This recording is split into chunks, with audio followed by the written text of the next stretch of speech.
The maid was chosen as the vampire king sacrifice. Her own family sent her to die, without hesitation. What they didn't know, he declared her his treasure the moment he saw her. And now they're begging for mercy. She no longer needs to give. The crystal vase shattered before Serena could even breathe. She stood frozen in the grand hallway, her worn maid's apron still damp from scrubbing the kitchen floor since dawn. Shards of expensive glass glittered across the marble like fallen stars, and in their reflection, she saw her cousin Melina's triumphant smile. "You clumsy fool!" Melina's voice rang through the estate, loud enough to summon every servant and family member within earshot. "That vase was worth more than your entire worthless existence." Serena's hands trembled. She hadn't touched the vase. She'd been walking past the display table when Melina's elbow had accidentally knocked it over. But explanation was useless. It always had been. Within seconds, the hallway filled with people. Aunt Beatrice arrived first, her silk morning gown rustling with indignation. Uncle Gerald followed, already scowling. Serena's other cousins, Thomas, Helena, and young Iris, gathered like vultures sensing fresh prey. "I'm sorry," Serena whispered, lowering her eyes. Apologies were easier than truth. Truth had never protected her. "Sorry?" Aunt Beatrice's laugh was sharp as broken glass. "Your mother left you in our care 17 years ago and vanished like the coward she was. We fed you, sheltered you, and this is how you repay our charity." Serena bit her tongue. Charity. They called it charity when she scrubbed their floors, cooked their meals, washed their clothes, and slept in a storage closet smaller than their dog's kennel. Her mother hadn't vanished. She died of fever 3 months after bringing Serena here, but the family had never bothered to tell her until years later. "She's always been useless," Thomas muttered, adjusting his expensive coat. "I don't know why Father keeps her around." Uncle Gerald's expression darkened. His eyes shifted to his wife, then to the ornate letter sitting on the nearby table. Serena noticed it then, the black wax seal, the crimson ribbon, the symbol of the vampire kingdom. Her blood went cold. "Actually," Uncle Gerald said slowly, his voice taking on a calculating tone, "perhaps this incident is fortuitous." Aunt Beatrice's eyes widened. "Gerald, you can't mean—" "The letter arrived this morning," he continued, ignoring his wife's protest. "The Vampire King demands a human tribute. One young woman from a noble family delivered before nightfall today. Failure to comply means the destruction of our entire bloodline." The hallway fell silent. Even Melina's smug expression faltered. Serena's heart hammered against her ribs. Everyone knew the stories. Every decade, the Vampire King demanded tribute, a human sacrifice to maintain the fragile peace between realms. No one ever returned. The tributes died screaming in the darkness, drained of blood, their bodies never recovered. "We could send a servant," Aunt Beatrice suggested weakly. "A proper servant, not family." "The letter specifically states a woman of noble blood," Uncle Gerald interrupted. "They'll verify lineage. If we lie, we all die," his gaze fixed on Serena with cold precision. "But Serena technically carries noble blood through her mother. My sister's daughter. She qualifies." Serena's world tilted. "No," she breathed. "Please, Uncle, I'll work harder, I'll—" "This isn't punishment," Uncle Gerald said, though his smile suggested otherwise. "This is you finally serving your family with purpose.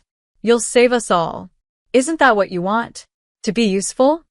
Melina stepped forward, her earlier anger replaced by barely concealed relief. "It makes perfect sense. She has no future here anyway. No marriage prospects, no skills beyond scrubbing floors. At least this way, her death means something." "Father, this is brilliant," Thomas added, warming to the idea. "We fulfill the king's demand and rid ourselves of a burden. 2 problems solved." Serena looked desperately at Helena, the quietest cousin, the one who'd sometimes sneak her extra bread.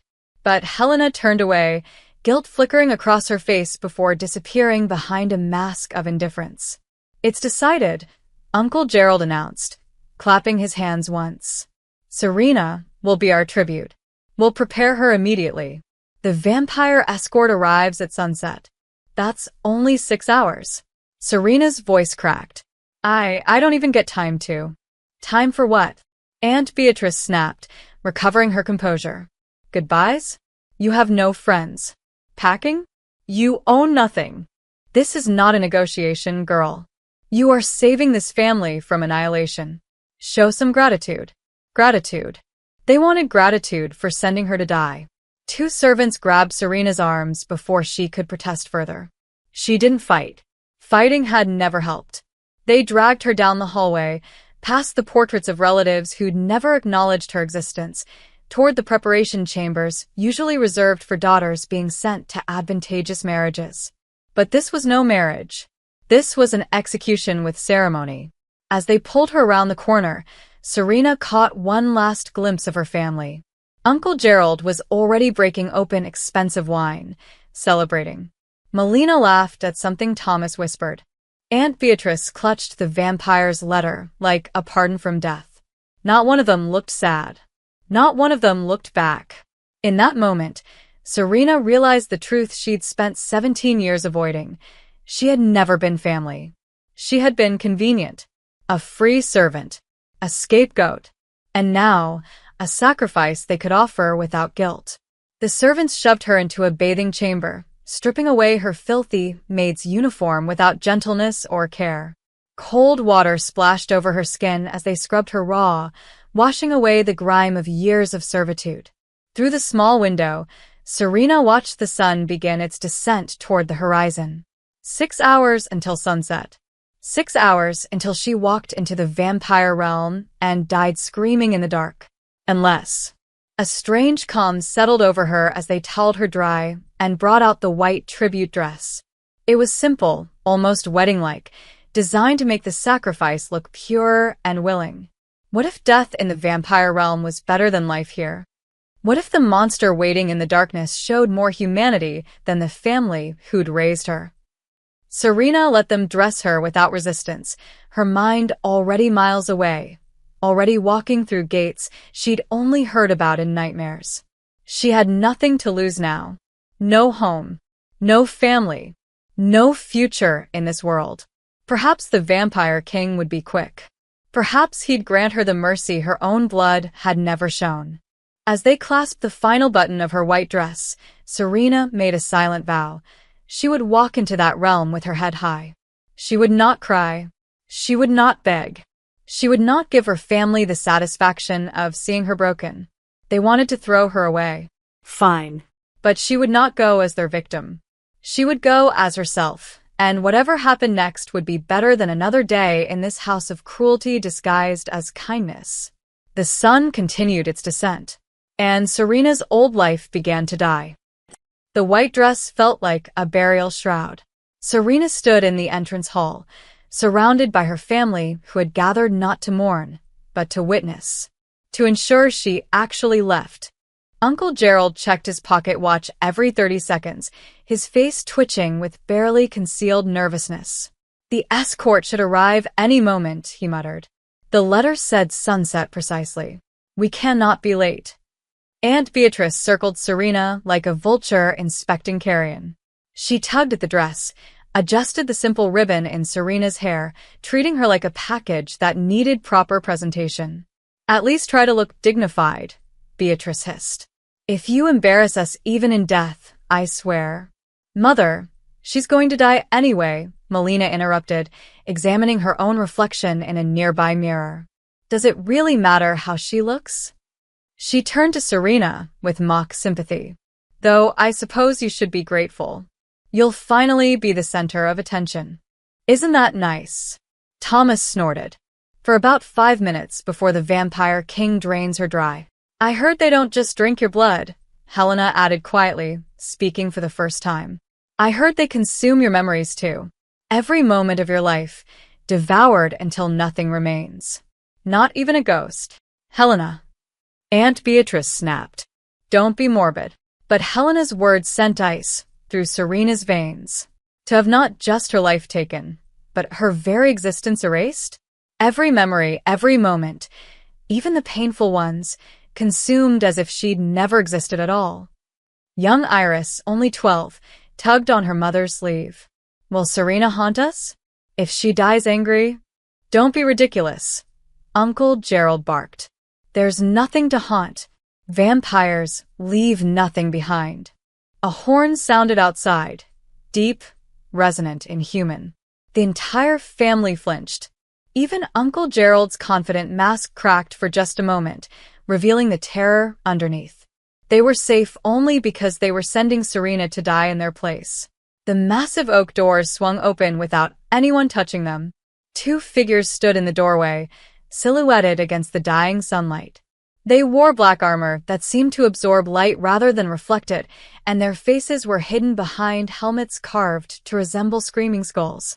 But it was their presence that made Serena's knees weak, an overwhelming weight that pressed down on her chest, making it hard to breathe.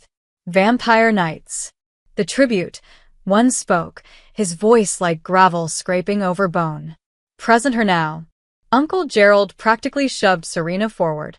She stumbled but caught herself, refusing to fall in front of these creatures.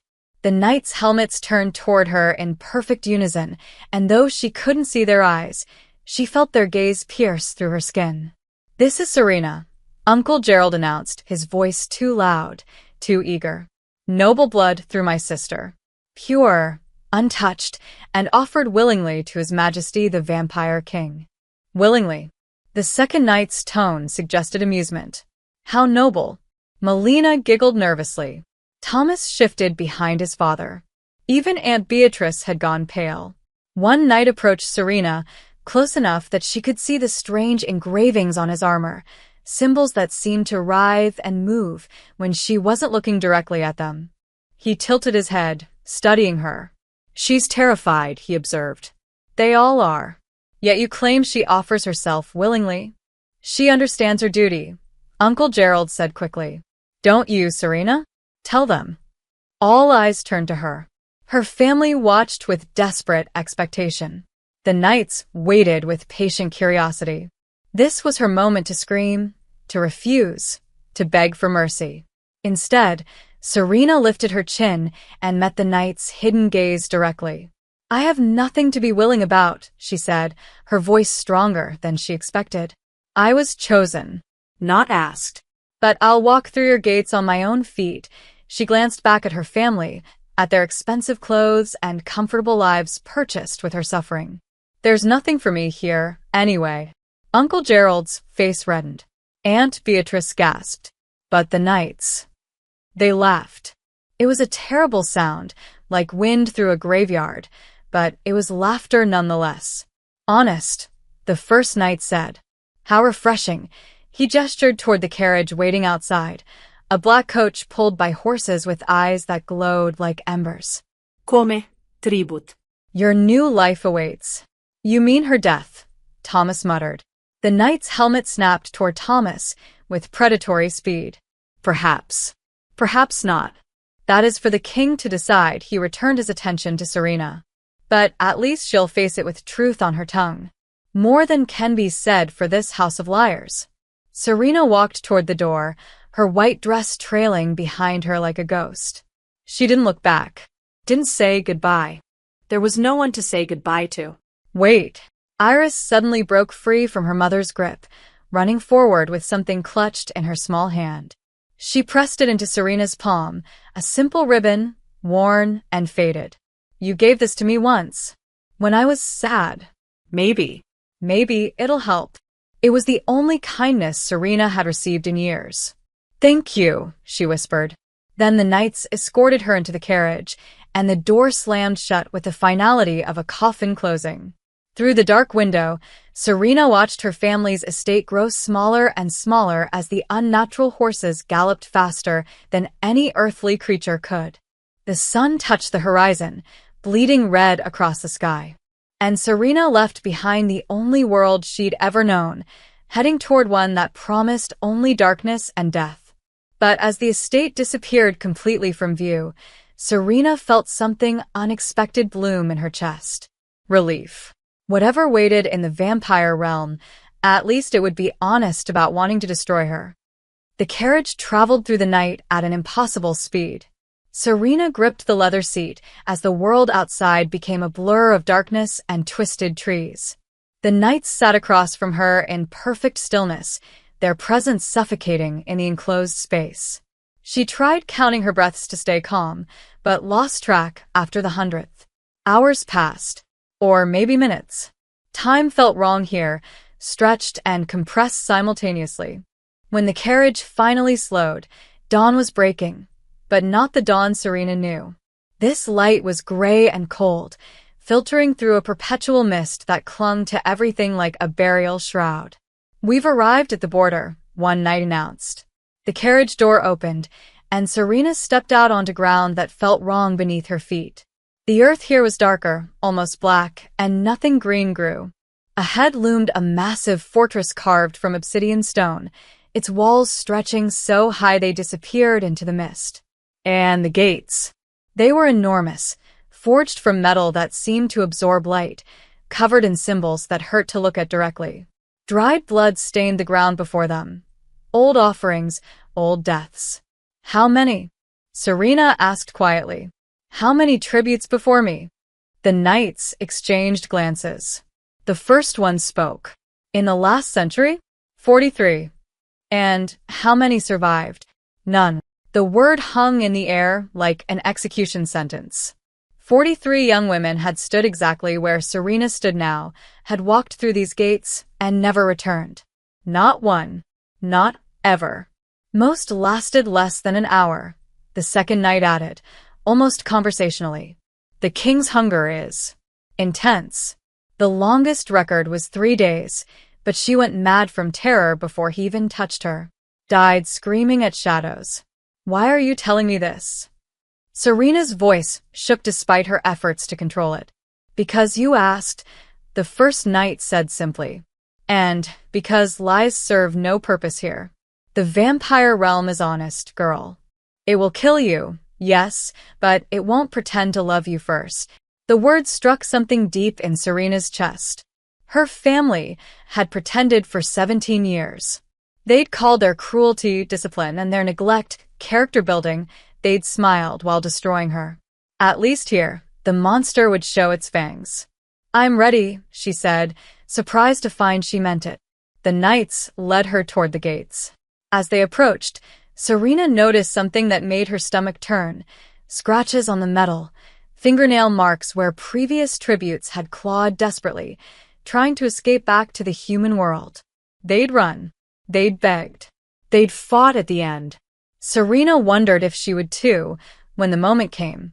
If survival instinct would override dignity and she'd die like the others, screaming, pleading, pathetic.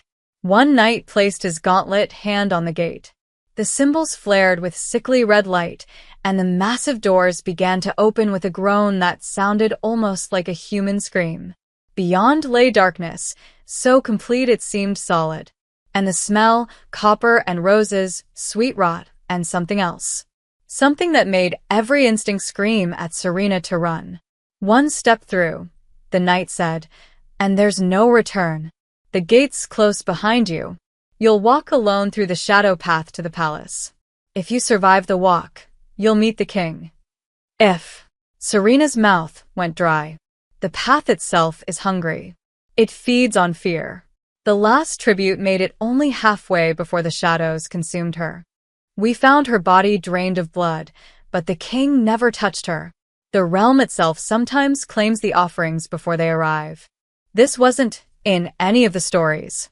The tales always spoke of the vampire king's cruelty, but no one mentioned that the land itself was a predator. "What do I do?" Serena whispered. "How do I survive the path?" The second knight leaned close. "Don't show fear. Don't run. And whatever you see in the darkness, whatever voices call to you, ignore them. They're echoes of the dead, trying to drag you down with them. That's all? Don't be afraid while walking through darkness that eats people." "We said it was honest," the first knight replied. "We never said it was fair." The gates stood fully open now, that impossible darkness, waiting like an open mouth. Serena could hear something moving in there, Whispers shuffling, the wet sound of something breathing. She thought of Melina's mocking smile, Uncle Gerald's cold calculations, Aunt Beatrice's casual cruelty.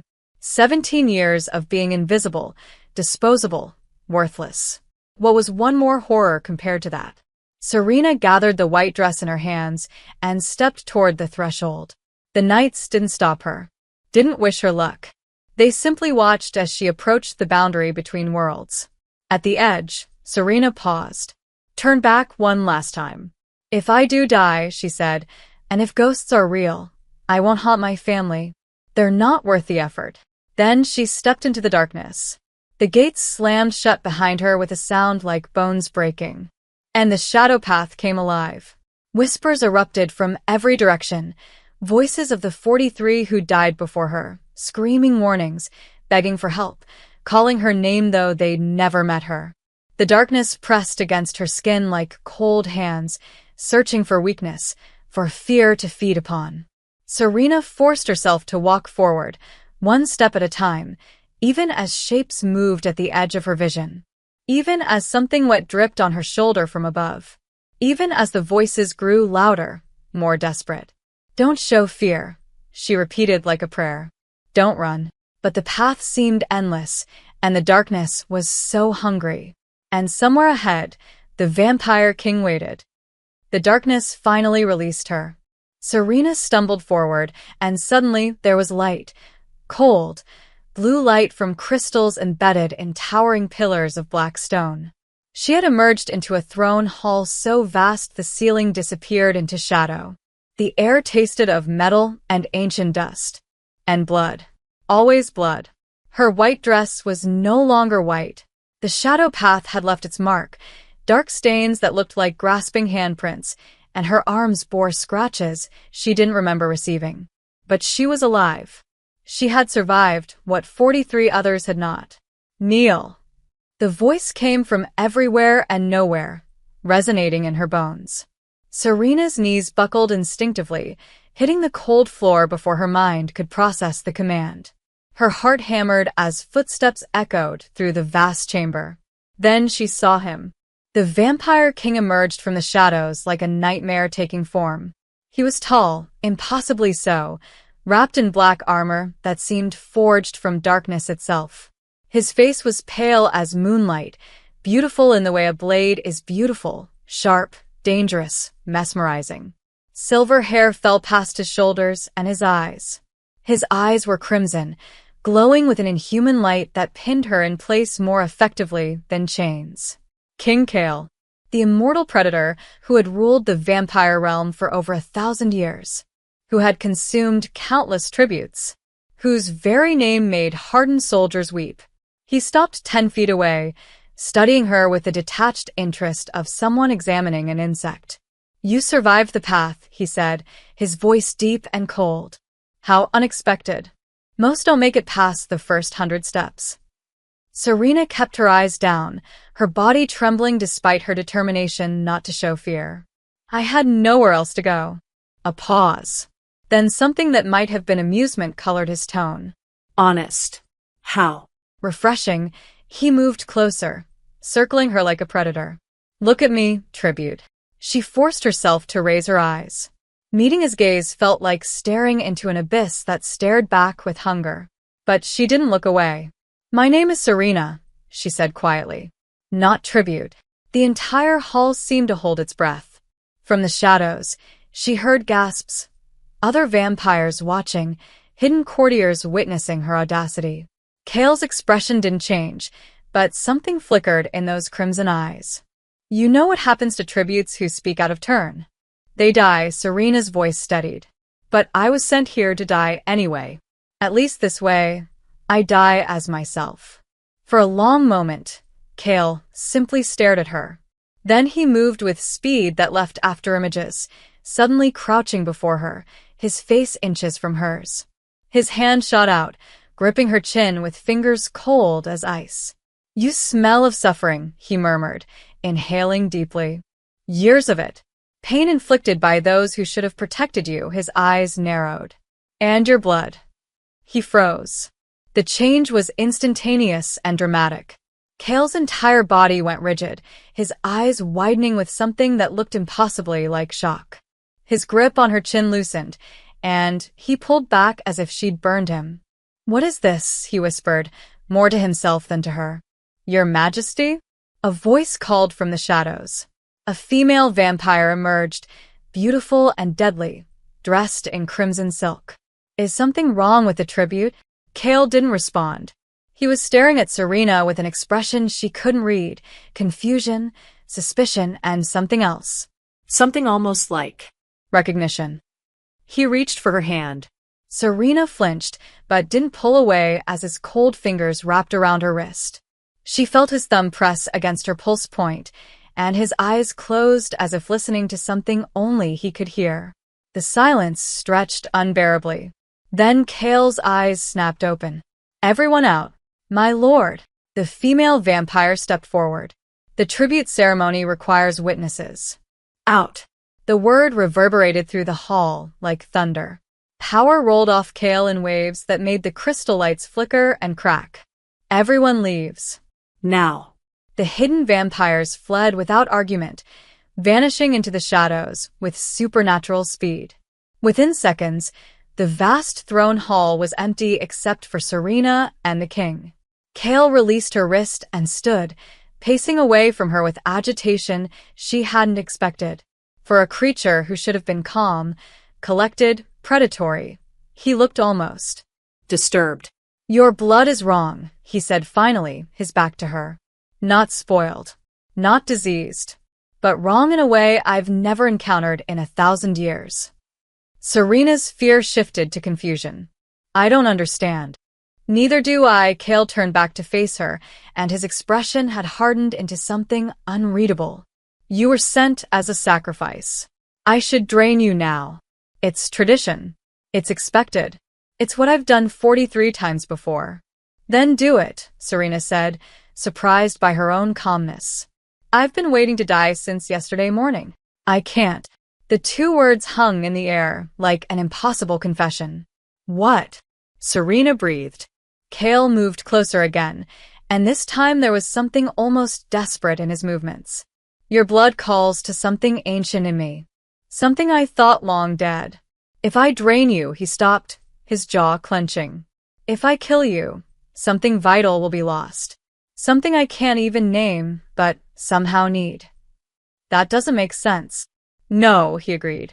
"It doesn't." His crimson eyes locked onto hers with frightening intensity. "Which means you're either my salvation or my destruction. And I can't tell which." Serena's mind raced. This wasn't how tributes died. This wasn't in any story she'd heard. So what happens now? Kale straightened, his face settling back into the cold mask of a king. When he spoke again, his voice carried the weight of absolute authority. "From this moment forward, you are under my direct protection.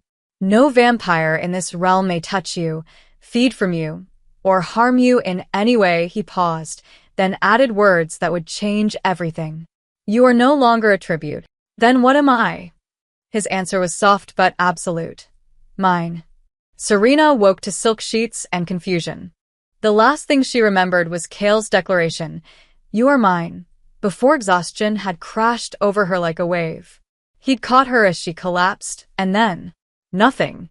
Now she lay in a bed so soft it felt like clouds, in a room lit by those same eerie blue crystals. The walls were carved stone, beautiful but cold, and through a nearby window she could see the gray dawn of the vampire realm. She was alive. Somehow, impossibly, she was still alive. A knock sounded at the door, polite, which seemed absurd in a palace of monsters. "Enter," Serena called, her voice hoarse. A vampire servant entered, female, with skin like porcelain and eyes like amber. She carried a tray of food and moved with unnatural grace. But unlike the knights, she didn't radiate menace. Just otherness. "My name is Lyra," the vampire said, setting the tray on a nearby table. "I've been assigned to attend you. The king requests your presence in the throne hall within the hour." "To kill me?" Serena asked bluntly. Lyra's lips quirked in something almost like a smile. If he wanted you dead, you wouldn't have woken up. She gestured to a wardrobe. I've prepared appropriate clothing. Eat first. You'll need your strength. The food was unexpectedly normal. Bread, fruit, cheese. Serena ate mechanically, her mind churning. What did Kale want with her? What had he sensed in her blood that made him break 1,000 years of tradition? The dress Lyra had chosen was deep burgundy, far finer than anything Serena had ever worn. It fit perfectly, as if made for her, and when she caught her reflection in a polished mirror, she barely recognized herself. She looked almost noble. The court has been summoned, Lyra said as she led Serena through winding corridors. Everyone wants to see the tribute who survived. Some are curious. Others are less welcoming. They want me dead. They want things to return to normal. You represent change, and change in the vampire realm is dangerous. The throne hall was packed. Dozens of vampires in elaborate clothing lined the walls, nobles with ancient faces and hungry eyes. They watched Serena enter with expressions ranging from curiosity to outright hostility. Kale sat on his throne of black stone and bone, looking every inch the immortal king. His crimson eyes tracked Serena as she approached, and the entire court fell silent. She knelt again, not because she was forced, but because something in his gaze demanded it. Rise, Kale commanded. Serena stood, acutely aware of every vampire eye dissecting her. You all know why we gather, Kale began, his voice carrying effortlessly through the vast space. A tribute was delivered. Tradition demands her death, he paused, letting the weight of those words settle. Tradition will not be honored. The court erupted in whispers. A tall vampire in silver robes stepped forward, his expression outraged. Your Majesty, this is unprecedented. The tribute ceremony has been performed for millennia. To break it now. I am breaking nothing, Lord Varian, Kale interrupted, his tone glacial. I am exercising my right as king to do as I wish with what is mine. But the tribute is meant to be consumed. Her death maintains the balance between our realms. The balance remains intact. Kale rose from his throne, and the temperature in the room seemed to drop. But this human will not die. She is under my protection. Protection. A female vampire in emerald silk laughed sharply. You protect cattle now, my lord? Have we fallen so far? Kale's eyes flashed dangerously.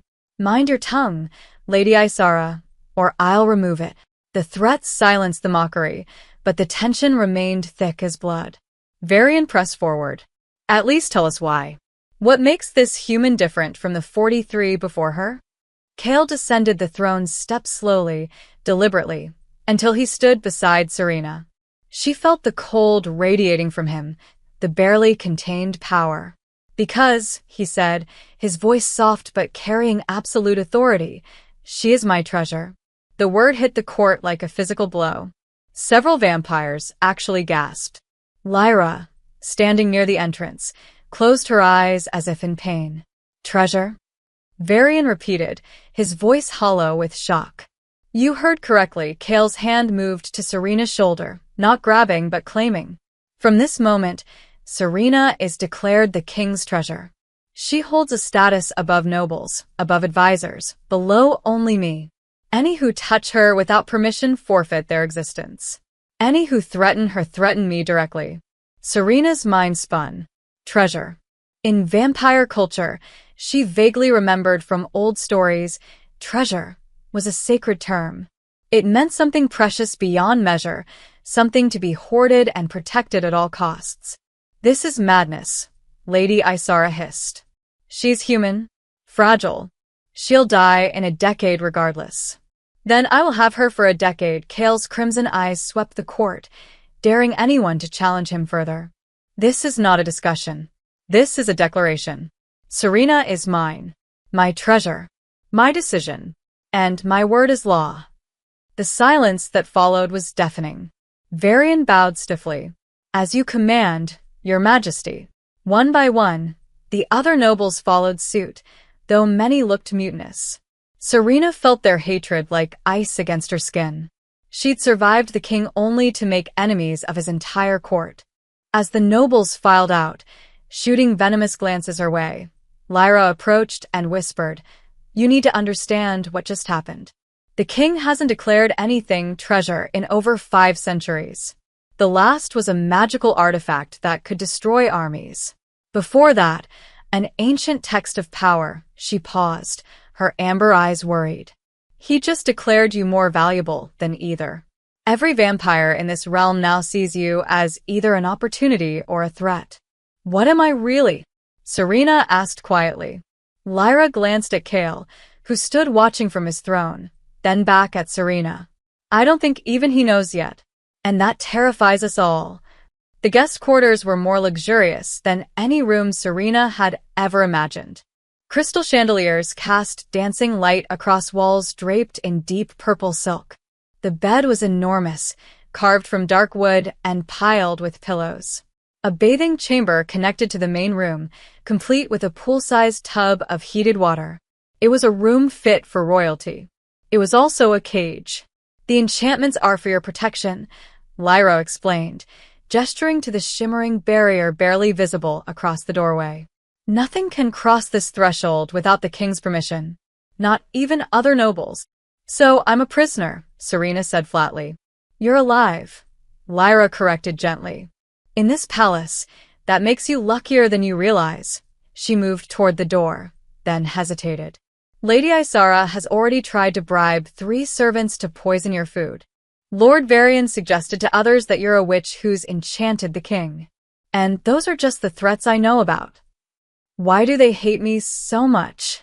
Because you're human and yet hold more favor than vampires who've served for centuries. Because you represent change they don't understand. Because the king looks at you the way he's looked at nothing else in 500 years." Lyra's amber eyes softened. "Sleep while you can. Tomorrow will be harder." After Lyra left, Serena bathed and dressed in the silk nightgown provided. Despite the luxury, despite the protection, she couldn't shake the feeling of being watched. The shadows in the corners seemed too dark, too deep.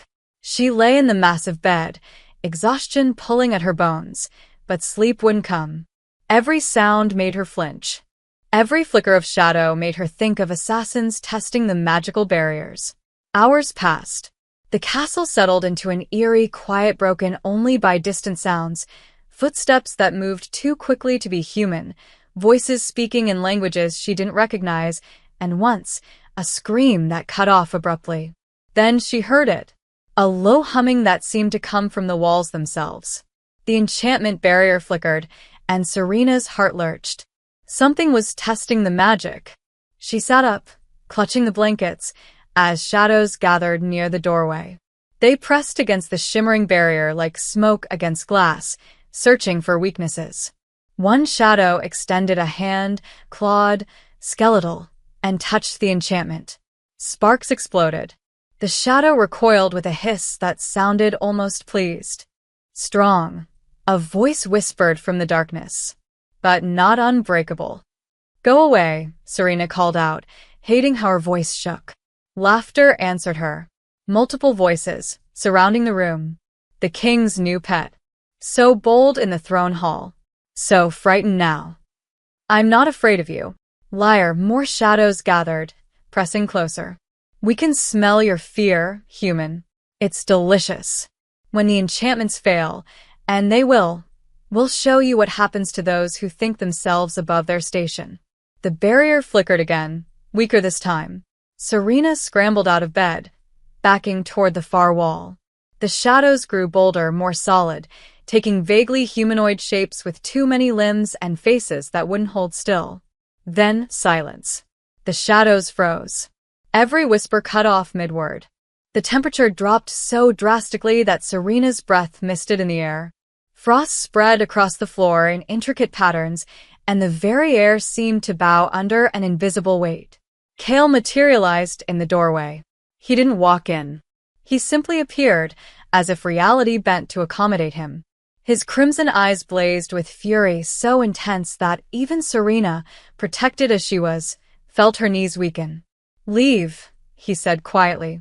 The single word carried such menace that the shadows fled instantly, dissipating like smoke in a hurricane. The room emptied in seconds, the whispers dying into terrified silence. Kale stood motionless, his gaze sweeping the room for any remaining threats. When he finally looked at Serena, some of the rage faded from his expression, replaced by something harder to read. "Are you hurt?" His voice remained cold, but there was an edge of concern beneath it. No. The barrier held. Barely, he moved into the room, and the enchantment strengthened visibly, glowing brighter than before. I underestimated how quickly the court would act, his jaw clenched. That won't happen again. Serena watched as he reinforced the protective magic, his hands moving in complex patterns that left trails of crimson light. "Why are you doing this?" "Really?" Kale paused, his back to her. "Your blood. You said it was wrong. What does that mean?" He turned, and for the first time, Serena saw vulnerability in those ancient eyes. "For 5 centuries, I've been losing control. My power grows unstable, consuming me from within. Other vampires don't notice yet, but I do. Every year, the darkness inside grows stronger." He took a step closer. "Then you arrived, and for the first time in 200 years, I felt steady." "I don't understand." "Neither do I." Frustration crept into his tone. "Your presence stabilizes something in me. When you're near, the chaos quiets. It's as if your blood sings a frequency that harmonizes with whatever is breaking inside me." "So I'm medicine," Serena said slowly. "A tool." "Your survival." Kale's gaze intensified. "Mine, and possibly this realm's. If I lose control completely, the resulting destruction would consume both our worlds." The weight of that settled over Serena like a physical thing. She wasn't just one girl anymore. She was the key to preventing catastrophe. "What happens when I die?" she asked quietly. "I'm human. I'll be gone in decades." Something flickered across Kale's face, an emotion too quick to catch. "Then I have decades to find another solution," but his tone suggested he didn't believe one existed. He moved toward the door, then paused. "Sleep." "You're safe now. I'll remain nearby. You're staying?" "Until dawn." He glanced back, and something almost soft entered his expression. "For the first time in centuries, I can rest without fighting my own mind. Your presence gives me that. So yes, I'm staying. For purely selfish reasons." As he settled into a chair outside her door, visible through the enchanted barrier, Serena climbed back into bed. The irony wasn't lost on her. The most dangerous creature in the realm was now her guardian. And as exhaustion finally claimed her, she realized something strange. She felt safer with the vampire king outside her door than she'd ever felt in her family's house. Uncle Gerald was reviewing the estate's finances when the messenger arrived. 4 days had passed since Serena's sacrifice. 4 days of relief, of celebration, of slowly returning to normal. The vampire threat was satisfied for another decade, and the burden of housing a useless niece was gone. Everything was perfect, until the messenger in black armor appeared at their door. "I bring word from the vampire realm," the messenger announced in the entrance hall, his voice echoing off the marble. The same hall where the crystal vase had shattered, where Serena's fate had been sealed. Uncle Gerald descended the stairs with false confidence, Aunt Beatrice and the children trailing behind. The tribute was delivered as promised. "Surely there's no issue." "No issue," the messenger agreed. "Merely news." He unrolled a scroll sealed with the vampire king's crimson seal. "Let it be known that the human tribute, Serena of House Blackwood, lives." The words hung in the air like an impossible dream. That's not possible," Aunt Beatrice stammered. "No tribute has ever." "She not only lives," the messenger continued, "but has been declared the king's treasure. She is under his direct protection and holds status second only to His Majesty himself." The scroll fell from Uncle Gerald's nerveless fingers. "Treasure?" Melina's voice cracked. "That filthy maid?" She's important." The messenger's expression remained neutral, but something like satisfaction gleamed in his eyes. "The king wishes to inform Serena's family of her new position. He thought you might be interested to know of her elevation." Thomas laughed, a hysterical edge to the sound. This is a joke. A cruel joke. She was nothing. We sent her to die. And yet she thrives. The messenger rolled the scroll back up. The king also wishes to convey that any further contact with his treasure must be approved through official channels. Serena is no longer bound to House Blackwood in any capacity. Wait. Uncle Gerald lunged forward as the messenger turned to leave. We need to see her. To apologize for any misunderstandings. She's still family after all. Blood is blood. The messenger paused at the door. Blood is indeed blood. Which makes your treatment of her all the more interesting. He glanced back with thinly veiled contempt. The king is aware of how you treated his treasure before her elevation. He finds it illuminating. Then he was gone, vanishing into shadows that shouldn't exist in daylight. The family stood frozen in the entrance hall. Then chaos erupted.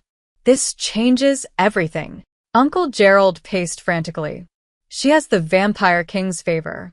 Do you understand what that means? The power, the influence, the protection. We threw her away, Helena said quietly. We sent her to die. We didn't know. Aunt Beatrice snapped, but her face had gone pale. How could we possibly have known the king would choose her? Melina sank onto the stairs, her perfect composure shattered. She was a maid. She scrubbed floors.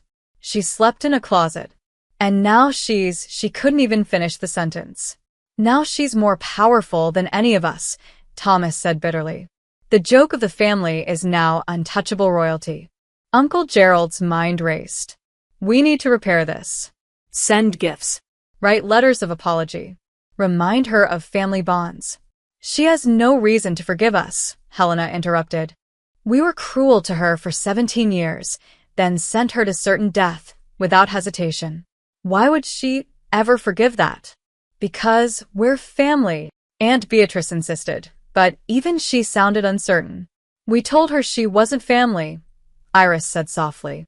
Everyone turned to stare at the 12-year-old. Every day, with every word and action, we told her she was nothing. Why would she believe differently now? Uncle Gerald slammed his fist on the banister. Then we make her believe. We gather the finest gifts, write the most heartfelt apologies, and present ourselves at the vampire court.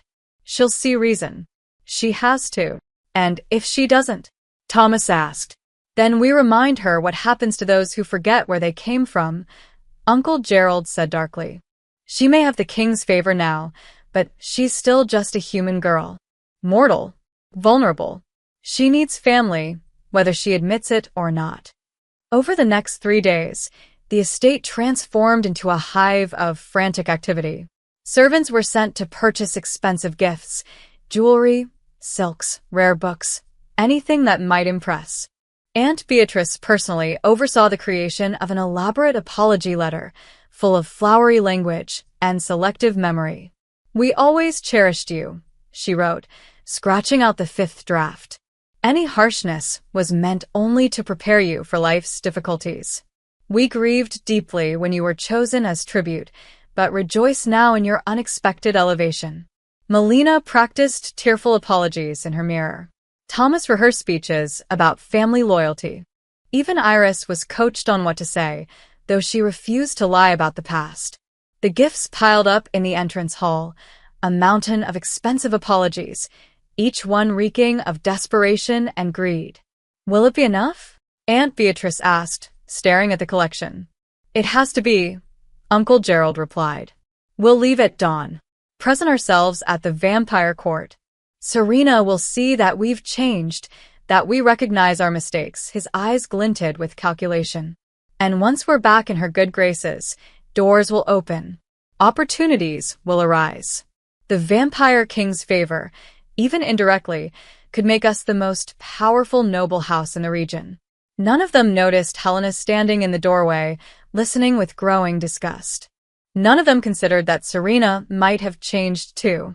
That the girl they'd broken might have found something in the darkness they'd sent her to, something they could never touch, never manipulate, never control.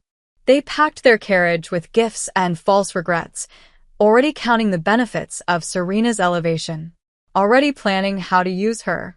just like they always had. Your posture is all wrong. Serena straightened her spine as Lyra circled her in the palace gardens. The outdoor space was unlike any garden from the human realm. The plants here were silver and deep purple, glowing faintly with inner light, and the flowers bloomed in the perpetual twilight that passed for day in the vampire realm. I've never had etiquette lessons, Serena admitted. Maids don't need them. You're not a maid anymore, Lyra adjusted Serena's shoulders gently. The king's treasure must carry herself with dignity. The court already seeks reasons to diminish you. Don't give them ammunition. It had been 5 days since the declaration. 5 days of lessons that felt surreal. How to walk without hurrying, how to speak with authority, how to hold her head high even when surrounded by predators. Again, Lyra instructed. Walk from here to the fountain. Imagine you belong here. Serena walked, concentrating on every step. Shoulders back, chin up. No shuffling, no apologizing with her body for taking up space. Better, Lyra said approvingly. Now, let's practice conversation.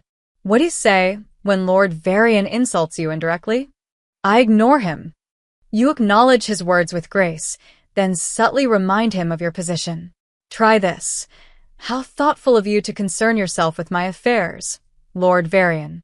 I shall be sure to mention your interests to His Majesty.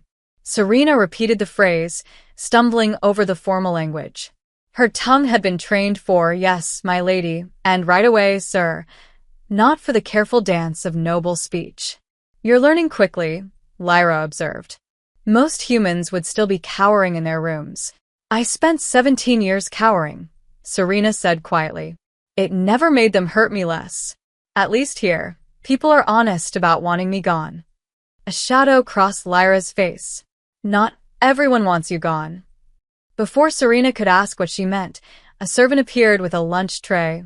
Actual food, not scraps. Roasted meat, fresh bread, fruit she didn't recognize but that tasted like honey and starlight. I still can't believe this is for me, Serena murmured, picking up a fork properly as Lyra had taught her. Believe it.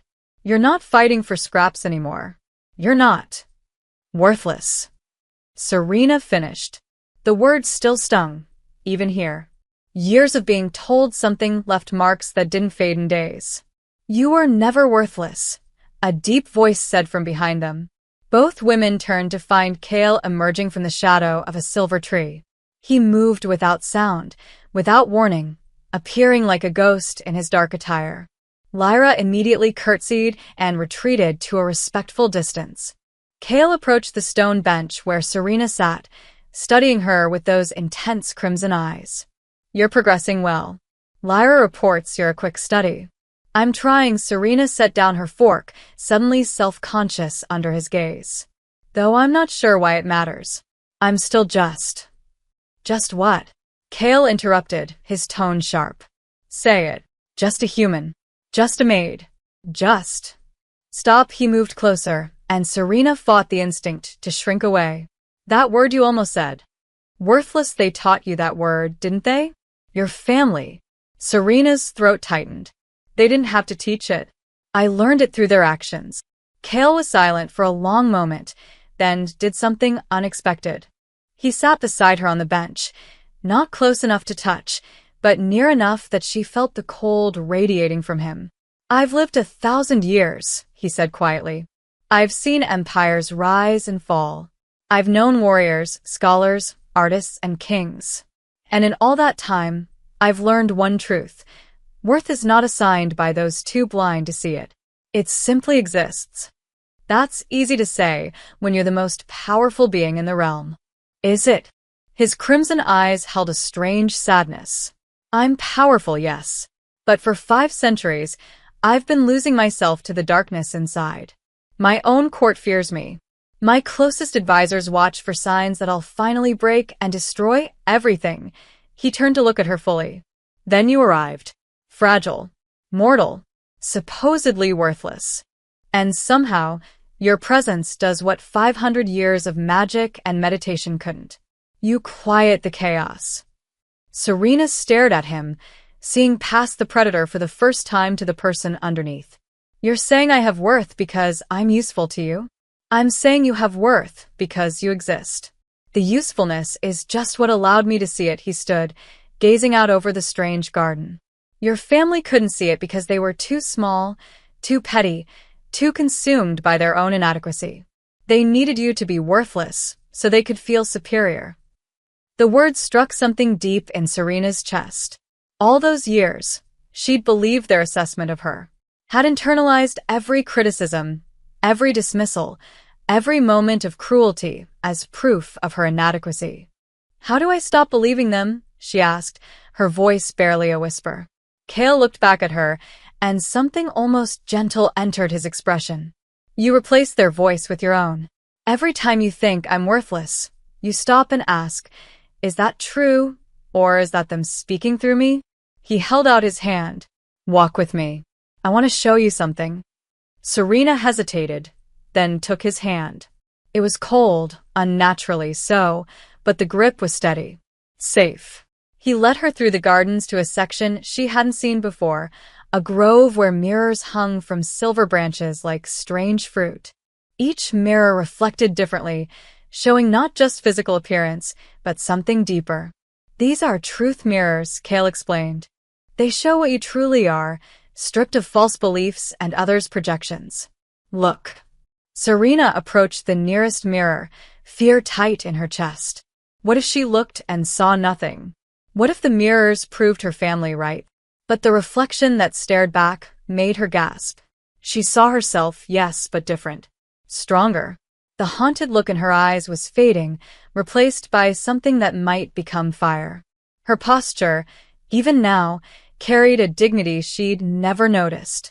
And around her reflection, the mirror showed something else, a faint glow, like starlight caught in human form. What is that? She breathed. Your essence. What you are beneath the damage they inflicted. Cale stood beside her, his reflection dark and powerful next to her light. You survived 17 years of cruelty without breaking completely. You walked the shadow path without going mad. You stood before me without begging for mercy. He met her eyes in the mirror. That takes extraordinary strength. Serena stared at her reflection, at this person she was becoming. Someone who could walk with her head high. Someone who could speak without apologizing for existing. Someone who could look at the vampire king and see not just a monster, but another being carrying their own burdens. I'm not powerless anymore, she said slowly, testing the words. Am I? You never were. You just didn't have the freedom to use your power. Cale's hand settled on her shoulder, cool and grounding. Now you do. The question is, what will you do with it? Serena looked at her reflection one more time, then turned to face Cale directly, not through a mirror. I'll learn everything, she said, her voice steadying with each word. Every lesson Lyra teaches. Every rule of this court. Every way to protect myself. She lifted her chin, feeling the truth of her words. And when my family comes crawling back, because I know they will, I'll show them exactly who I've become. For the first time since they'd met, Cale smiled. It was a small expression, barely there, but genuine. Good, he said simply. Now, let's continue your education. You have much to learn, and I find myself invested in your success. The Vampire Council Chamber was a place of ancient power. Serena stood at the center of the circular room, surrounded by 23 vampire nobles seated in elevated thrones carved from bone and obsidian. Each pair of eyes, crimson, amber, silver, fixed on her with varying degrees of hostility. Cale sat at the highest point, his expression unreadable. He'd warned her this morning. The council demands to question you. I cannot refuse without appearing tyrannical. Answer truthfully but carefully. They will twist your words if given the chance. Lord Varian rose first, his silver robes catching the dim light. Let us dispense with pleasantries. You've been here 8 days, human. 8 days during which our king has neglected his duties, reinforced your chambers with magic that could protect an armory, and declared you untouchable. Explain why. I don't know why, Serena answered, keeping her voice steady as Lyra had taught her. I didn't ask for this position. Didn't you? Lady Isara leaned forward, her emerald dress shimmering. A clever human, sent as sacrifice, who somehow survives and captures our king's attention. It seems rather convenient. Convenient. Serena felt anger spark despite her caution. I was thrown away by my family to die. There was nothing convenient about it. And yet you live, elevated beyond your station, while vampires who've served for centuries are overlooked. Another noble spoke, Lord Caspian, young by vampire standards but no less hostile. How do we know you haven't enchanted him? Used some human magic? I have no magic, Serena said. I was a maid. I scrubbed floors and… Precisely. Varian interrupted. A servant. A nothing. And now the most powerful being in our realm guards you like your maid of starlight. It's unnatural. Perhaps what's unnatural, Kale's voice cut through the rising murmurs, is your inability to accept that I've made a decision without your approval. My lord. Varian turned to Kale, his tone carefully respectful but firm. We speak only from concern. Ancient law states that humans in the vampire realm must serve a purpose. They are either food, servants, or prisoners. There is no provision for this. Then we create one. Kale's crimson eyes blazed. I am king. My word is law. Even kings can be questioned when they act against the realm's interests. Lady Isara stood, her composure cracking. She is a distraction. You spend hours in her presence. You reinforce her protections daily. You've stopped attending to matters of state. I attended court this morning and yesterday evening, Kale said coldly. Do not exaggerate, Isara. But you are changed. An older vampire spoke, Lady Morgana, her voice like dry leaves. We've all noticed. You're calmer, less volatile. It's as if she's draining something from you. She stabilizes me, Kale said flatly. The chamber erupted in shocked whispers. Serena's heart pounded. He'd admitted it publicly, given them the very weapon they needed. Stabilizes? Varian's eyes widened with realization. Then the rumors are true. Your power has been growing unstable, and this human somehow affects it. She does, Kale confirmed, which is precisely why she remains under my protection. This is worse than we thought, Morgana said gravely. If you've become dependent on a mortal's presence, what happens when she dies? Humans are fragile, my lord. She could sicken tomorrow, fall prey to any number of accidents. If anything happens to her, Kale interrupted, his voice dropping to a dangerous whisper, I will personally destroy whoever is responsible. Slowly. You prove our point. Isara gestured at Serena. You're already compromised. This attachment is dangerous. Attachment. Kale laughed, but there was no humor in it. You mistake necessity for sentiment. Serena's presence serves a function. Nothing more. The words stung unexpectedly. Serena kept her face neutral, but something in her chest twisted. Of course. She was useful, that's all. Why had she thought? Then prove it, Varian said suddenly. If she's merely functional, you won't object to conditions. Limitations on her movements. Regular testing to ensure she poses no threat. Perhaps a binding spell to prevent any magical influence. Absolutely not. My lord, if she's innocent, she has nothing to fear from. The answer is no. Kale rose from his throne, and the temperature plummeted. Serena is the king's treasure. She goes where she wishes within the palace grounds. She speaks to whom she chooses. And any vampire who attempts to bind, test, or restrict her in any way will answer to me personally. Lord Caspian stood, his young face twisted with frustration. You're making her a weakness. Our enemies will hear of this. They'll target her to get to you. Let them try, Kale said softly, but the menace in his tone made several nobles flinch. I welcome the opportunity to demonstrate what happens to those who touch what is mine. This obsession will destroy you, Morgana warned. And when you fall, the realm falls with you. Then ensure she remains safe, Kale countered. Because if anything happens to Serena, I guarantee the destruction will be immediate. The threat hung in the air, crystal clear.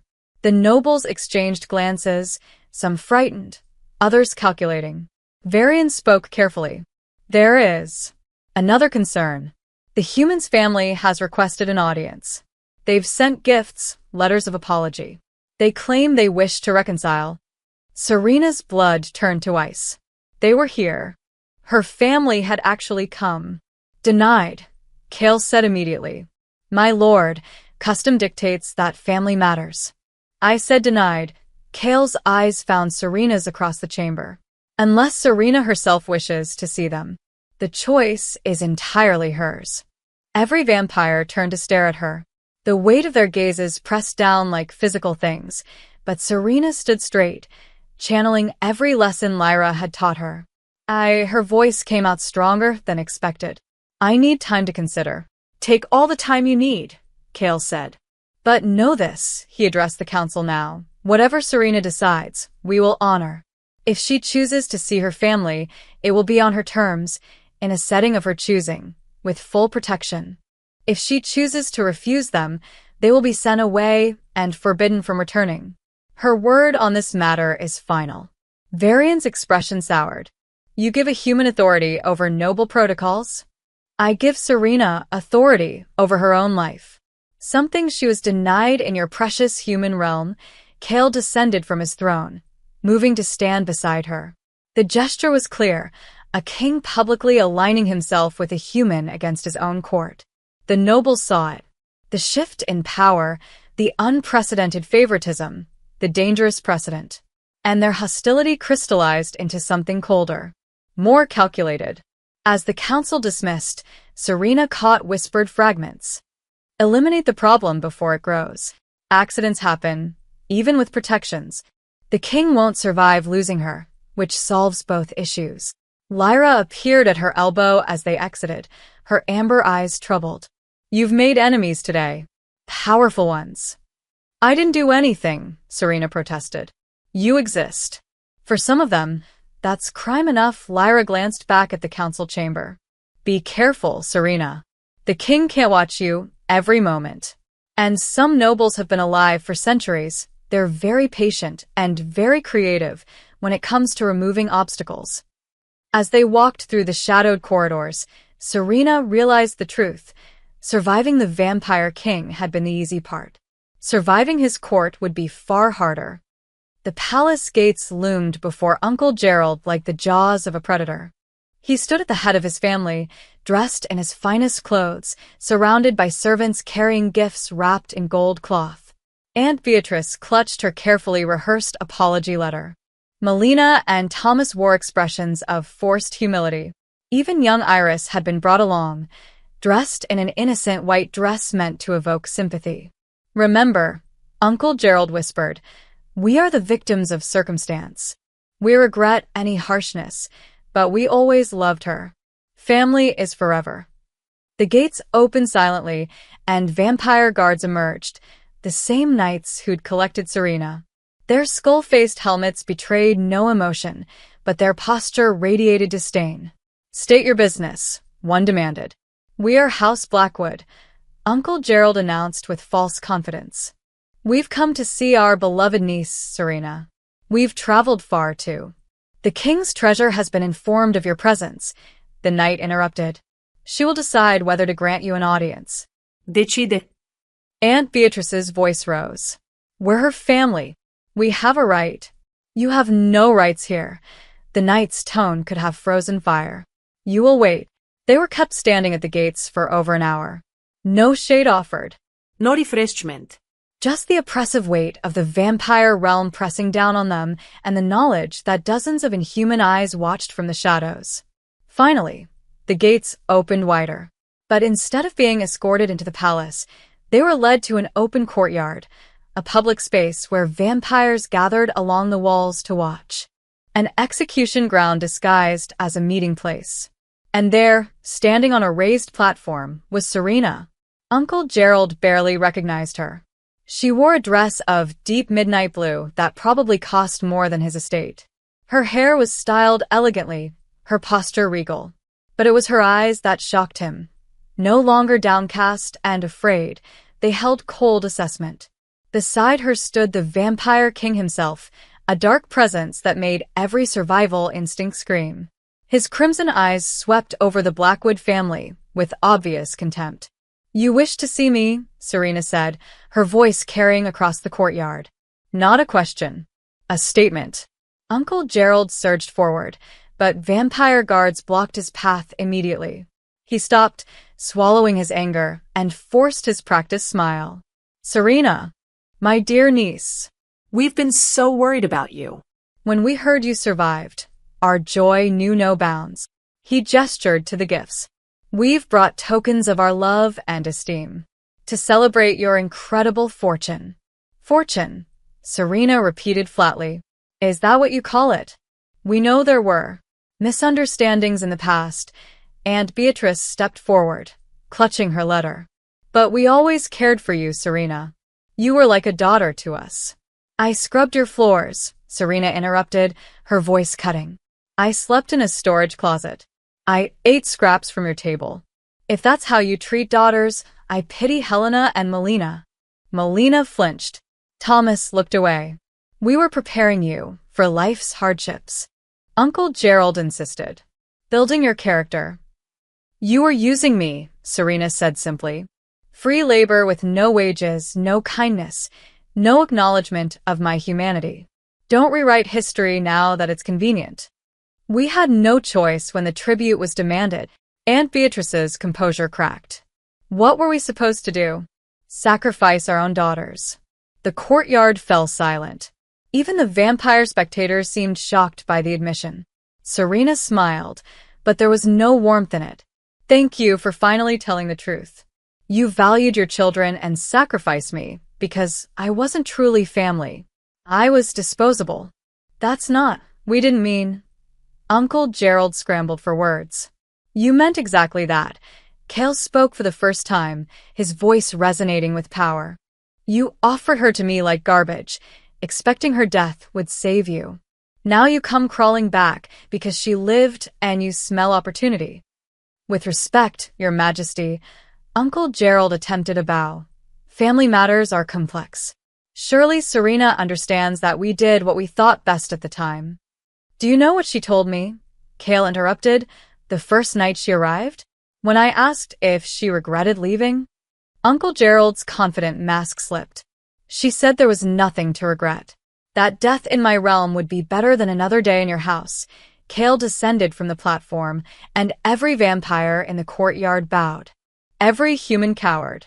"Tell me, Lord Blackwood, what kind of family makes a child prefer death?" "She's exaggerating." "I never exaggerate," Cale's crimson eyes blazed. "And I despise liars even more than I despise cowards. You are both."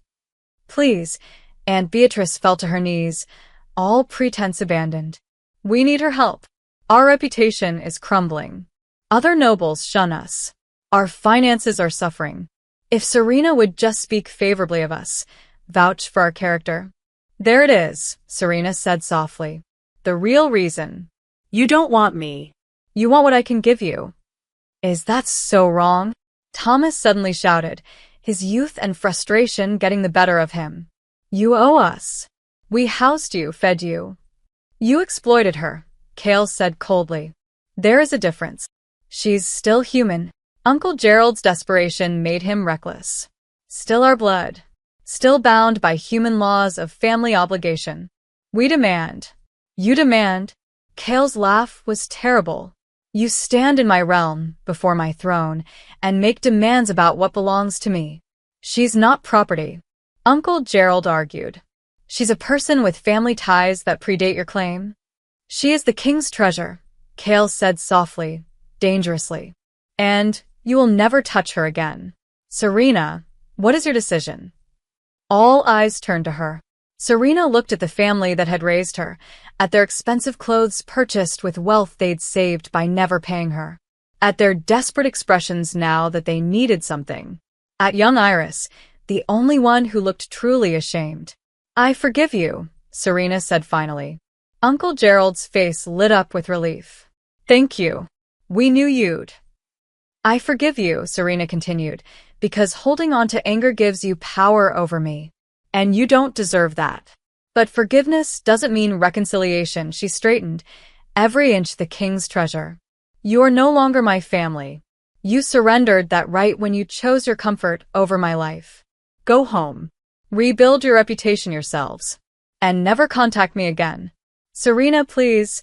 Aunt Beatrice reached out. The king's treasure has spoken, Cale announced. House Blackwood is hereby forbidden from entering vampire territory. Your titles, granted originally through blood connection to Serena's mother, are revoked. Your lands, held in stewardship of that noble line, are forfeit. You can't. Uncle Gerald gasped. Those lands have been in our family for generations. Through Serena's mother's bloodline, Cale corrected, which Serena now claims as her sole inheritance. You are stripped of noble status. Return to the human realm as commoners, and be grateful I allow you to leave with your lives. The family stood frozen, watching their world collapse. The guards advanced, clearly intending to escort them out. This isn't fair, Melina shrieked. She was nothing. And now she's destroying us. Serena met her cousin's eyes calmly. I'm not destroying you. I'm simply removing what was never truly yours. The difference is I'm honest about it. As the guards dragged the protesting family toward the gates, Iris broke free one last time. She ran to Serena, tears streaming down her face. I'm sorry, she sobbed. I'm so sorry for everything. You didn't deserve any of it. Serena knelt, taking the young girl's hands. I know you are. And when you're older, if you choose to visit on your own terms, not as a Blackwood seeking favor, but as Iris seeking a friend, I'll receive you. It was mercy Uncle Gerald would never have shown. Kindness Aunt Beatrice had never demonstrated. And it made the contrast devastatingly clear. As the Blackwood family was expelled through the gates, their gifts abandoned in the courtyard dust, Serena remained on the platform beside Cale. She had faced them, refused them, reclaimed herself, and for the first time in her life, she felt truly free. The cliffside overlooked the entire vampire realm. Serena stood at the edge, watching the eternal twilight paint everything in shades of silver and shadow. Below, the dark forests stretched endlessly, and in the distance, she could see the faint lights of vampire settlements scattered like fallen stars. 8 days since she'd turned away her family. 8 days of feeling lighter and heavier simultaneously, free from their chains, but uncertain what freedom actually meant. Footsteps approached, too silent to be human. She didn't turn. You've been standing here for an hour, Cale said, stopping beside her. Lyra is concerned you might be contemplating something dramatic, like throwing myself off. Serena smiled slightly. No.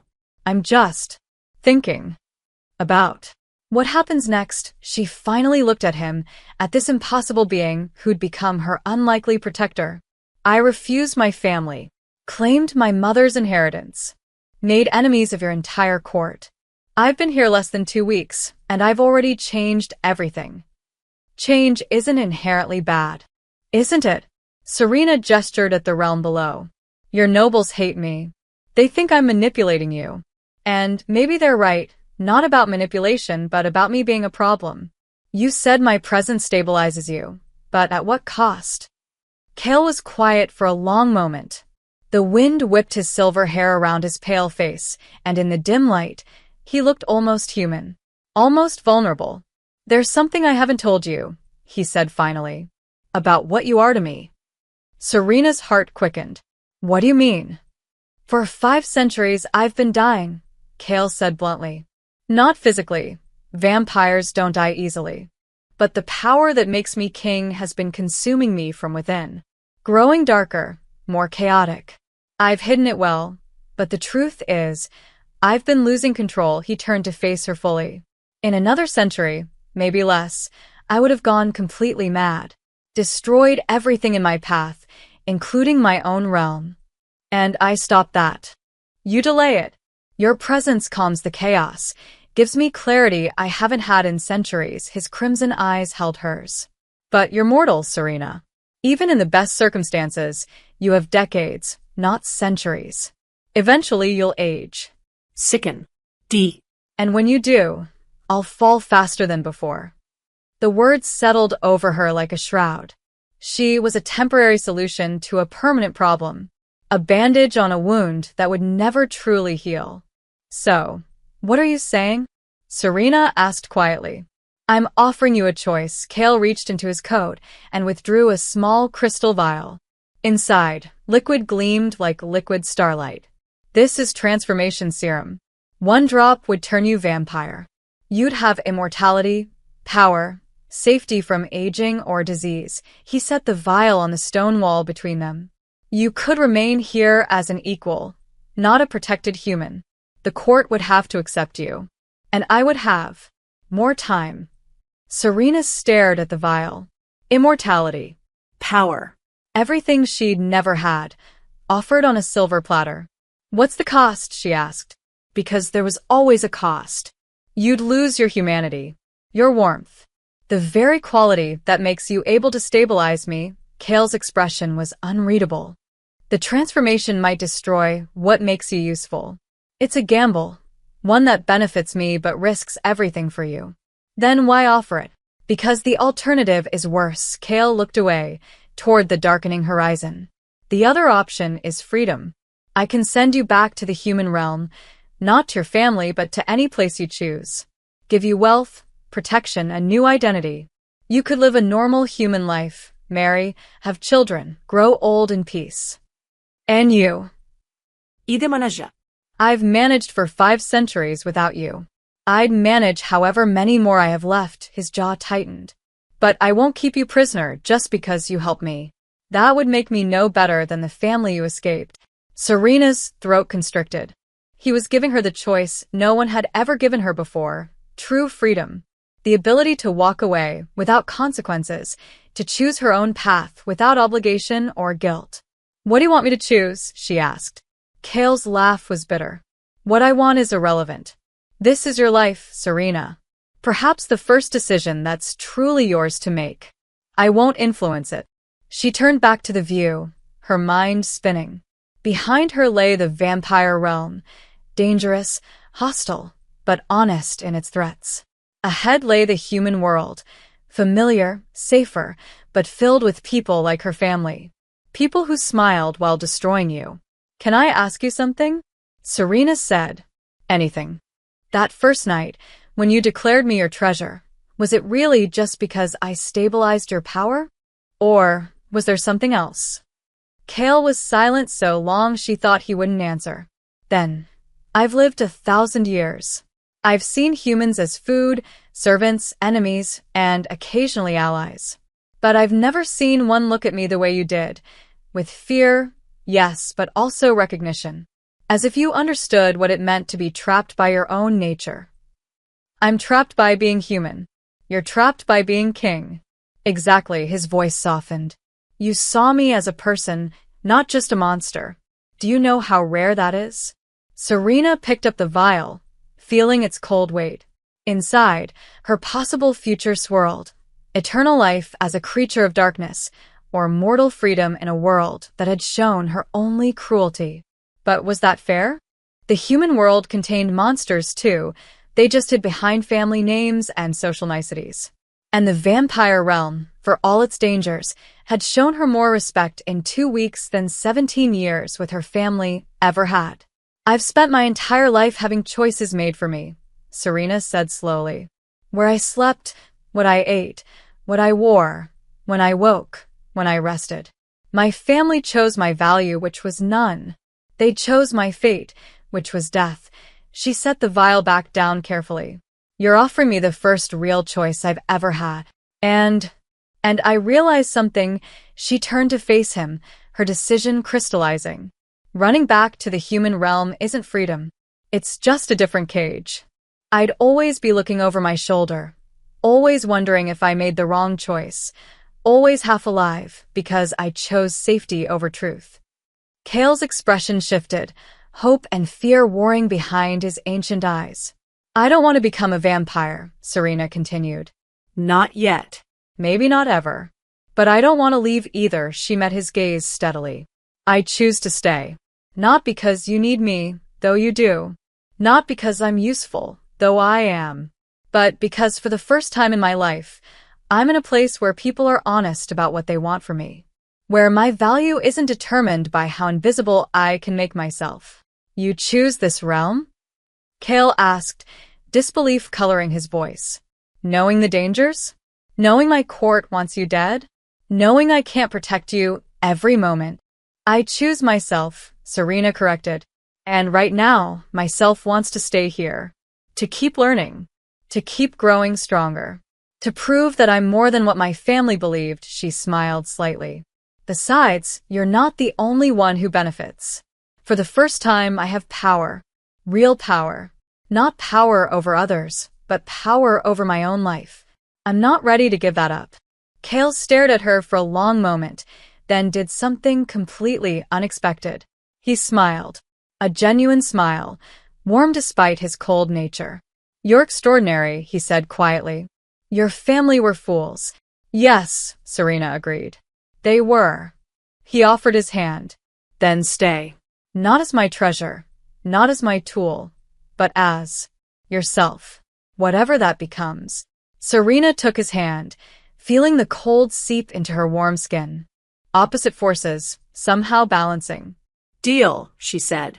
And standing on that cliff, between worlds, Serena felt something she'd never experienced. 6 weeks later, the human realm. The Blackwood estate was unrecognizable. Servants had been dismissed, unable to be paid. The fine furniture had been sold piece by piece to settle debts. The grand entrance hall where Serena had once been condemned now echoed with emptiness, the crystal chandelier gone, leaving only bare hooks in the ceiling. Uncle Gerald sat in what remained of his study, staring at eviction notices. Without their noble title, without the lands tied to Serena's mother's lineage, they had nothing. Creditors circled like vultures. Former friends turned away when they passed on the street. Aunt Beatrice appeared in the doorway, her face haggard. She'd aged years in mere weeks, the stress carving deep lines around her mouth. The last of the silver is gone. We have enough for maybe a month then. Then we're homeless, Uncle Gerald finished bitterly. Commoners. Beggars. This is her fault, Melina said from the corner, though her voice lacked its former venom. She looked thinner, paler, her beauty dimmed by worry. That ungrateful little. Don't, Helena interrupted quietly. She sat by the window, the only one who seemed calm. We did this to ourselves. Serena just stopped protecting us from the consequences. Protecting us? Thomas laughed harshly. She destroyed us. No, Helena said. Mother and father destroyed us. They offered her up to die, thinking they'd escape punishment. They bet everything on her death, and they lost. Uncle Gerald slammed his fist on the desk. She should have mercy. She should remember family loyalty. The way you showed her loyalty? Helena's voice remained soft but cut like a blade. By sending her to die? By treating her like property? We showed her what family loyalty means. Why would she offer us what we never gave her? Silence fell over the room, broken only by young Iris crying softly in the hallway. She'd been crying for weeks, for Serena, for their lost home, for the family that was disintegrating. A knock sounded at the door. They all flinched, probably another creditor, another demand for payment they couldn't provide. But when Uncle Gerald opened it, a vampire messenger stood there, the same one who delivered news of Serena's elevation. I bear a message from the king's treasure, he announced. Aunt Beatrice surged forward. She's changed her mind? She'll help us. The messenger's expression suggested otherwise. He handed over a sealed letter, then vanished into shadow before anyone could ask questions. Uncle Gerald tore it open with shaking hands. His eyes scanned the contents, and whatever hope remained died on his face. What does it say? Melina demanded. Uncle Gerald read aloud, his voice hollow. To House Blackwood, I write not out of obligation, but clarity. You taught me that family means nothing without love, respect, and sacrifice. You gave me none of these, so I owe you nothing in return. However, for the sake of the child I offer this. Iris may petition to visit me when she reaches her majority. She showed me the only kindness I received in your house. I do not forget. As for the rest of you, live with your choices, as I've had to live with mine. The difference is mine led to freedom. Yours led to exactly what you deserve. Serena. The letter fell from his nerveless fingers. That's it. Aunt Beatrice's voice rose to a shriek. That's all? A cold dismissal and a scrap of hope for Iris. It's more than we gave her, Helena said quietly. 6 weeks later, the vampire realm. Serena stood in the palace library, surrounded by books. She was actually learning to read. Lyra sat nearby, helping her parse through a complex text on vampire politics. Outside the window, the eternal twilight cast everything in shades of silver, but Serena had grown to find it beautiful rather than unsettling. You're progressing remarkably, Lyra observed. In 6 weeks, you've learned what takes most humans years. I have excellent motivation, Serena replied, turning a page. The court still wants me dead. Being educated seems wise. The assassination attempts have decreased, Lyra noted. After Kale executed Lord Caspin for hiring that poison specialist, the others got more cautious, not less hostile. Serena closed the book. But I'm not afraid of them anymore. Fear requires me to believe I'm powerless, and I'm not. Not anymore. Footsteps approached, Kale's distinctive tread. He entered the library, looking more relaxed than Serena had ever seen him. The constant tension that had marked his features was fading, replaced by something almost peaceful. The Southern Province reports are completed, he said, and several nobles have formally requested your opinion on trade negotiations with the human realm. Serena blinked. They're actually acknowledging my existence. You've been here 6 weeks. You've survived multiple assassination attempts, mastered court etiquette, and refused to be intimidated. They're beginning to realize you're not going anywhere. Kale's lips quirked. Some are even grudgingly impressed. Only some. I'd estimate 60% want you dead, 30% are reserving judgment, and 10% actively support your presence. He sat across from her. Those are excellent numbers, considering where we started. Serena laughed, a sound that would have been impossible weeks ago. My standards have certainly changed. As have you. Kale studied her with those ancient crimson eyes. You're different from the terrified girl who walked through my gates. That girl thought she had to make herself small to survive. I know better now. Serena met his gaze steadily. I survived your court. I reclaimed my inheritance. I refused my family. I chose my own path. I'm not the same person. No, Kale agreed. You're better. A comfortable silence fell between them, the kind that only existed between people who'd been through fire together and emerged changed. Do you ever regret it? Kale asked quietly. Staying here? Choosing this life? Serena considered the question seriously. Sometimes I wonder what a normal human life would have been like. A quiet village, a simple job, maybe eventually a family of my own. She looked around the library, at the impossible books and eternal twilight. But then I remember I was never going to have that anyway. My family would have worked me until I died young and unmourned. At least here I matter. At least here, I'm becoming someone I can respect. You matter more than you know, Kale said softly. The realm is more stable. I'm more stable. And for the first time in centuries, I have something that resembles friendship. Serena smiled. Is that what this is? I don't know what else to call it. You're not my subject. You refuse to bow deep enough. You're not my servant. You argue with me constantly. You're not. He paused, something shifting in his expression. You're just Serena. And somehow, that's enough. Before Serena could respond, Lyra cleared her throat. Forgive the interruption, but there's a visitor requesting an audience. She's quite young. Came alone through the border. Serena's heart skipped. Iris. She says she couldn't wait until her majority. That she had to see you now. To apologize properly, Lyra smiled slightly. She's rather insistent. Serena stood, hope and caution warring in her chest. I'll see her. As she left to meet the one family member who'd shown her genuine remorse, Kale watched her go with an expression that would have shocked his court. Pride. Warmth. And something deeper he refused to name. The tribute meant to end her life had instead found it. The sacrifice thrown away had become irreplaceable. The powerless Maid had transformed into someone who walked between worlds and made both better for her presence. And her family, sitting in their collapsing estate, finally understood what they'd lost. Not a servant, not a scapegoat, but a person of extraordinary worth who'd simply needed someone to see her clearly. They would spend the rest of their lives regretting their blindness, while Serena spent hers finally truly living.